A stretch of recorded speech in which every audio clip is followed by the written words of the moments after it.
सांसद चंद्रशेखर आजाद जी हैं। मैं आया था इंटरव्यू करने के लिए, कह रहे हैं कि मैं ही आपका इंटरव्यू करूंगा। पहले क्या सवाल है आपके? पहले आप ही बताओ। सहारनपुर में विकास के कार्य कौन कौन से प्रगति पे हैं? देखिए, सहारनपुर में तो अगर देखा जाए तो स्मार्ट सिटी के काम चल रहे हैं, हाईवे बन रहे हैं नए नए, और सड़कें बन गई हैं एक नई नए नई। हाईवे का नाम बताइए।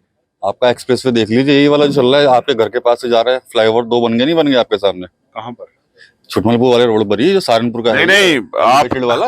आप अभी हाईवे कह रहे थे, अब एक्सप्रेस पे आ गए हैं। सर हाईवे की बात कर रहा हूँ भाई। चलिए, एक्सप्रेस वे निकल गया, हाईवे की बात।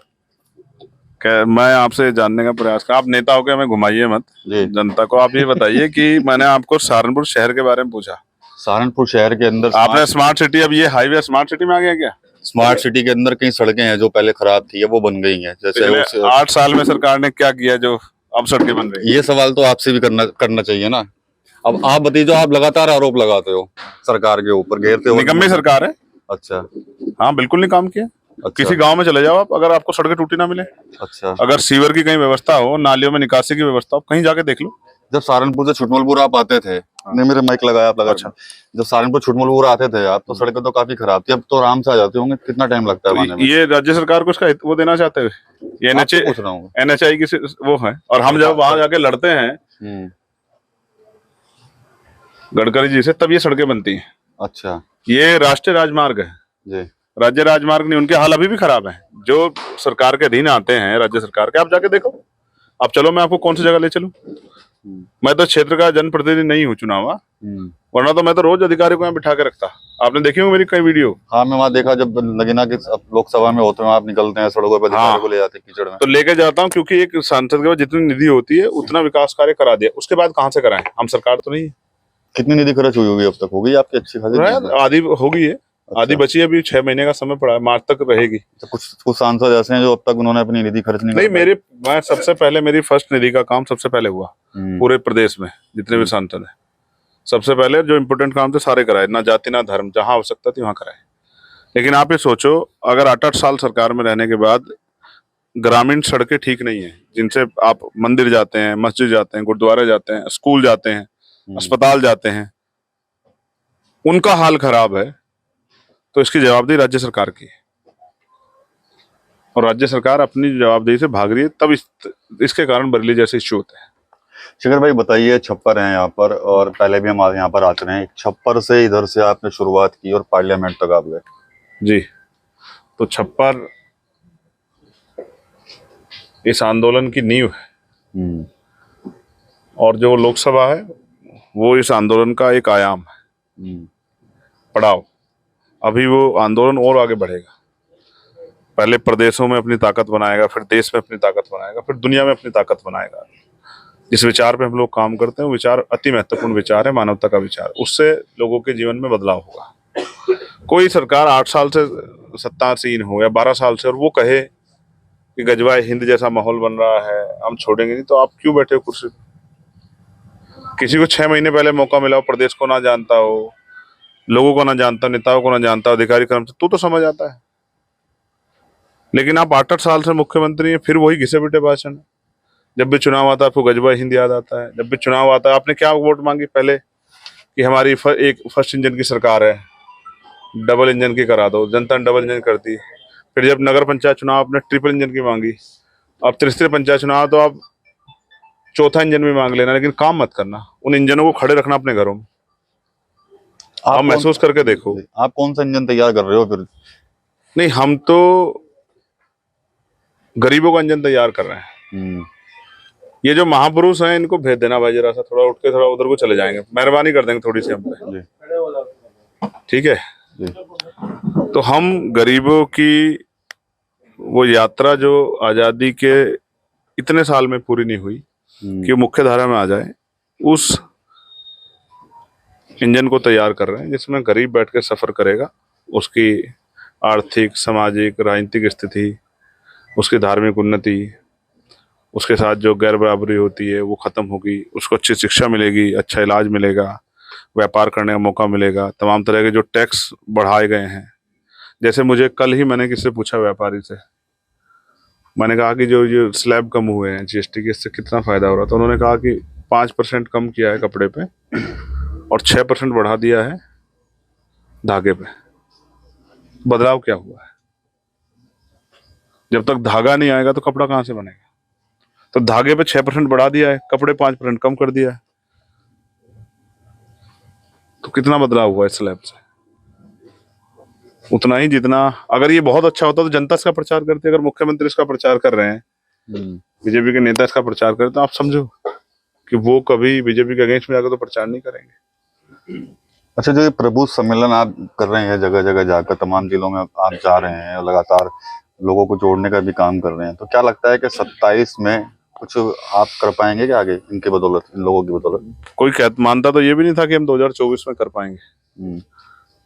2024 में भी करके दिखाया, त्रिस्तरीय पंचायत चुनाव में करके दिखाएंगे। जब रिजल्ट आएगा, आप भी यही है, आपका सहयोग हमेशा मिलता रहा, आप भी देखना। और जब 27 का रिजल्ट आएगा तो भी आप देखना। जब सुबह मशीनें खुलेंगी, हालांकि हम लोग ईवीएम की जगह बैलेट पेपर से चुनाव के लिए लगातार प्रयास कर रहे हैं, लेकिन अगर मशीनें भी खुलेंगी तो आप गौरवान्वित महसूस करोगे कि सहारनपुर के लोगों ने अपने आप को प्रदेश की राजनीति में स्थापित कर दिया। ये गढ़ हुआ करता था कभी सहारनपुर बहुजन समाज पार्टी का। यस, बिजनौर भी हुआ करता था जी। खैर, आप तो मानने की ना से चले गए हैं अब, लेकिन तब वहाँ 7 सीटें थी। हाँ, 7 जीती थी। यहाँ 7 थी, यहाँ 5 जीती थी। 5 सीटें थी, लेकिन वहाँ 7 में से 7 जीती थी। जो डाउन हुआ है बसपा का, अगर आप उसको क्या कैसे देखते हैं आप? कुछ कोई चर्चा ही नहीं करना चाहता। जो लोग उस आंदोलन में काम कर रहे हैं वो बेहतर जानते हैं। मैं आजाद समाज पार्टी की अप डाउन संघर्ष कार्यक्रम पे 100 सवाल के जवाब दे सकता हूँ, लेकिन किसी दूसरे दल के किसी भी एक सवाल पर जवाब इसलिए नहीं दे सकता जिस राह नहीं चलने उसके कोर्स क्या गिनने। 9 अक्टूबर है इस बार मान्यवर काशीराम जी का जो जयंती होती है, और बसपा तो बहुत बड़ा कार्यक्रम कर रही है, चर्चाएं है उस कार्यक्रम की। आपकी तरफ से भी क्या, अगर आपकी पार्टी की तरफ से इधर समाजवादी पार्टी भी करने जा रही है? देखिए, हम लोग तो हमेशा से ही करते आए हैं जी, क्योंकि हमारी पार्टी के पीछे लिखा है आजाद समाज पार्टी काशीराम। तो मान्यवर काशीराम साहब हमारे नायक हैं। उन्होंने ही हकवंचित समाज के लोगों को बोलना, चलना, राजनीति करना, संघर्ष करना, हिस्सेदारी की बात करना, अपने अधिकारों के लिए आंदोलन करना, ये काशीराम साहब ने सिखाया। तो हम तो हमेशा से करते आए हैं, हम हमेशा से उनके विचारों को जिंदा करना चाहते हैं। 12 अगस्त को हमने घोषणा की कि जिस तरह से हमने मुस्लिम संवाद सम्मेलन किया है, मुस्लिम समस्या और उनका समाधान, उसी तरह से हम लोग पिछड़ा वर्ग अधिकार सम्मेलन करेंगे माननीय काशीराम साहब के पुण्यतिथि के अवसर पे।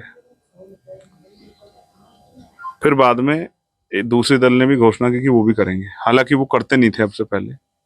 समाजवादी पार्टी? नहीं, बीएसपी की बात कर रहा हूँ। अच्छा, वो भी नहीं करते थे। अच्छा। तो हम पिछड़ा वर्ग अधिकार सम्मेलन हमारा कामयाब ना हो, मुझे ऐसा लगता है, इसलिए वो किया गया। तो उन्होंने कर लिया तो हमने स्टेट के ऊपर छोड़ दिया कि वो क्या करना चाहते, क्योंकि हमारा नेशनल का प्रोग्राम तो नहीं था ये। भाई, राष्ट्रीय स्तर के प्रोग्राम हम लोग दिल्ली में करते हैं, तो राष्ट्रीय स्तर का होता तो हम दिल्ली में करते हैं। तो ये प्रदेश स्तर का तो वहाँ कर रहे थे, और वो भी उनमें पिछड़े वर्ग के जो हमारी लीडरशिप है, जैसे हमारी पार्टी में पाल हैं, प्रजापति हैं, कश्यप हैं, सैनी हैं, गुजर हैं, जाट हैं, मौर्य हैं, शाक्य, कुशवाहा, बिंद, केवट, मल्ला, राजभर, विश्वकर्मा, सैन, तमाम जातियों के लोग हमारी पार्टी में हैं, यादव हैं, कुर्मी हैं।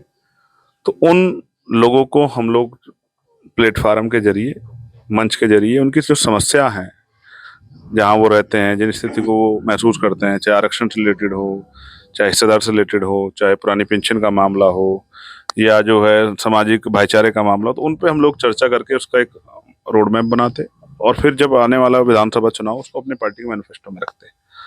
तो वो पिछड़ा वर्ग अधिकार सम्मेलन हमारा अभी, अब देखो पार्टी क्या तय करती है। जो उत्तर प्रदेश की जो जिन लोगों का कार्यक्रम था वही तय करेंगे, और आज शाम तक शायद उसकी घोषणा होगी कि वो किस तरह कार्यक्रम करेंगे। सर, 24 में इंडिया गठबंधन को काफी अच्छा रिजल्ट मिला था, तो क्या लगता है कि 27 में भी जो गठबंधन रहेगा आपके साथ, आप जा सकते हैं उनके साथ? कुछ 24 कहते हैं भाई बीत गया है जी, 25 में आ गए हैं, 27 अभी 1-2 साल बाद है। अगर जरूरत पड़ी तो है कुछ गुंजाइश? पहले 26 अब आप जरूरी थोड़ा है कि TV 9 में रहेंगे तब तक। अच्छा, तो दूसरे किसी चैनल को भी उसका लाभ मिलना चाहिए, सवाल के जवाब का लाभ। तो तब तक जो है 26 का जो त्रिस्तरीय पंचायत चुनाव है, जिस दिन वो खत्म हो जाएगा, उसके रिजल्ट के आधार पे हम ये आकलन करेंगे कि हम कहाँ खड़े हैं। देखो, लोकतंत्र में, राजनीति में कामयाब होने का एक ही पैमाना, वो है आपकी जीत। ठीक है, कि आप कहाँ खड़े हैं, आपको कितनी सीटें जीती। वरना तो हारे तो हम बहुत करीब करीब से। इस जिले में हमें तीसरे पंचायत चुनाव में 2.25 लाख वोट मिला था। 2 सीटें हम लोग जीते थे। एक हमारे जिला पंचायत यहाँ बैठे हैं, और लगभग 12-13 सीटें हम लोग सेकंड नंबर पे रहे। लेकिन उनकी गिनती कहाँ हुई? गिनती तो 2 ही सीटों की हुई ना, जीते। भाई हम उत्तर प्रदेश में से पहले राजस्थान में 3 सीटों पे 30 नंबर पे रहे, दूसरे नंबर पे। एक 5,000 से हार गए, 7,000 से, 11,000 से। उनकी गिनती कहाँ हुई? गिनती तो एक ही की हुई ना, जो चंद्रशेखर जीते। महाराष्ट्र में हम अमरावती की सीट जो है 4,000 के अंतर से हार गए, और वो भी तब हारे जब सत्ता एक तरफा बनने लगी। तो फिर अधिकारियों का रवैया क्या हो जाता है, सब कुछ किसी छिपा हुआ नहीं है। तब हम लोग हारे, तो उसकी गिनती कहाँ हुई? गिनती किस चीज की हुई? जो विनिंग पोजीशन है। तो जब रिजल्ट आएगा तब आप जो है उस विनिंग पोजीशन के आधार पर मैं आपको बताऊंगा कि 27 का चुनाव हम लोग कहाँ खड़े हैं। और मेरी बात को आप बिना किसी संकोच के आगे बढ़ा देना, और वो वही रिजल्ट आएगा। आप मेरी बात को याद रखना। मतलब फुल कॉन्फिडेंस है इस बार? यस, पूरा कॉन्फिडेंस है। और उसके लिए कॉन्फिडेंस वो हवा में नहीं है, उसके नीचे संगठन काम कर रहा है। मैं और आप यहाँ बैठे हैं, स्टेट, डिस्ट्रिक्ट, मंडल, विधानसभा, बूथ, सेक्टर, भाईचारा कमेटी, मिशन 78 के लोग, अनुशासन समिति के लोग, लीगल सेल के लोग, सब अपना काम कर रहे हैं। अच्छा, आपने अभी अनुशासन समिति की बात की, तो आपके कई कार्यकर्ता ऐसे हैं कभी कभी वो अनुशासन तोड़ देते हैं, तो उनकी ना जांच चलती है। जैसे यहाँ से किसी जिले में कोई बात हुई, तो वहां से वहाँ के जो जिला अध्यक्ष हैं वो जांच को लिख के, उनके अपराध को लिख के, जो उनको जिसको अपराध माना जा रहा है, हालांकि अपराध का फैसला तब होगा जब उस पर परिणाम आ जाएगा, तो वो उसको भेजते हैं। तो हमारे अनुशासन समिति है, वो हमसे भी ऊपर है। हम उसके कार्य में हस्तक्षेप नहीं करते हैं। अगर हम कल हमारे द्वारा कोई इस तरह का कार्य किया जाए जो पार्टी के हित में ना हो, तो हम पे भी कार्रवाई हो सकती है। तो वो अनुशासन समिति तय करती है, और वो दोनों पक्षों को बुला के जांच करती है, क्योंकि एक नेता तैयार करने में बहुत समय लगता है। तो ये देखना कि वो गलती किस हद तक की है, क्या उससे इस तरह कोई सामाजिक समन्वय बिगड़ रहा है, या किस तरह से जो है पार्टी को नुकसान हो रहा है, उस आधार पर फिर अनुशासन समिति निर्णय लेती है। और वो अनुशासन समिति निर्णय लेती है, आप ये मान लो, लेती है तो लेती है। अच्छा, तमाम पार्टियां जो हैं उनका सबसे ज्यादा फोकस मुस्लिम और दलित वोटरों के ऊपर सबसे ज्यादा रहता है, तो वो कोई ना कोई कैंपेन चलाते रहते हैं। अब जैसे समाजवादी पार्टी का पीडीए चल रहा है, तो आप आप उन पे आरोप लगा रहे हैं कि उनका फोकस दलित और मुसलमानों पर, ये कह के उनके ऊपर आप आरोप लगा रहे हैं। हालांकि मैं उनकी पार्टी के नारे पे कुछ चर्चा नहीं कर, नारे में तो बहुत कुछ होता है, धरातल पे क्या होता है ये तो बाद में पता लगेगा। महाराज जी आगे चलिए, ठीक है। सांसद चंद्रशेखर आजाद आज सहारनपुर में थे, तो बातचीत हो गई है, थोड़ा काफी दिनों बाद बात हुई है चंद्रशेखर भाई से। चलिए चंद्रशेखर भाई, धन्यवाद बातचीत करने के लिए। फिर मिलते हैं आपसे। Thank you. तो बने रहिएगा टीवी 9 उत्तर प्रदेश के साथ।